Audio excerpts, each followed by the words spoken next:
If you want to change the world, start off by making your bed. If you make your bed every morning, you will have accomplished the first task of the day. It will give you a small sense of pride, and it will encourage you to do another task, and another, and another. And by the end of the day, that one task completed will have turned into many tasks completed. Making your bed will also reinforce the fact that the little things in life matter. If you can't do the little things right, you'll never be able to do the big things right. And if by chance you have a miserable day, you will come home to a bed that is made, that you made. And a made bed gives you encouragement that tomorrow will be better. To pass SEAL training, there are a series of long swims that must be completed. One is the night swim. Before the swim, the instructors joyfully brief the students on all the species of sharks that inhabit the waters off San Clemente. They assure you, however, that no student has ever been eaten by a shark, at least not that they can remember. But you are also taught that if a shark begins to circle your position, stand your ground. Do not swim away. Do not act afraid. And if the shark, hungry for a midnight snack, darts towards you, then summons up all your strength and punch him in the snout, and he will turn and swim away.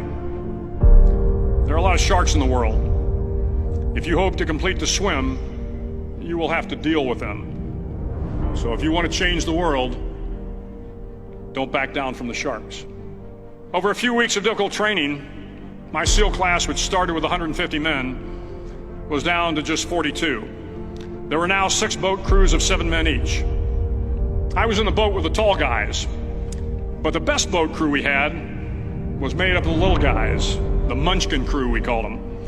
No one was over 5'5". The Munchkin boat crew had 1 American Indian, 1 African American, 1 Polish American, 1 Greek American, 1 Italian American, and 2 tough kids from the Midwest.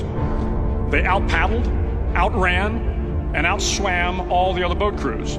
The big men in the other boat crews would always make good-natured fun of the tiny little flippers the Munchkins put on their tiny little feet prior to every swim.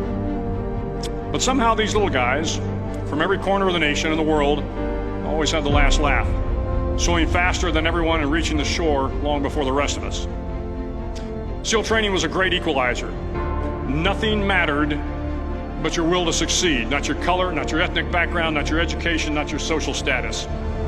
If you want to change the world, measure a person by the size of their heart, not by the size of their flippers. The sun began to set that Wednesday evening. My training class, having committed some egregious infraction to rules, was ordered into the mud. The mud consumed each man till there was nothing visible but our heads. The instructors told us we could leave the mud if only 5 men would quit. Only 5 men, just 5 men, and we could get out of the oppressive cold. Looking around the mud flat, it was apparent that some students were about to give up. It was still over 8 hours till the sun came up. 8 more hours of bone-chilling cold.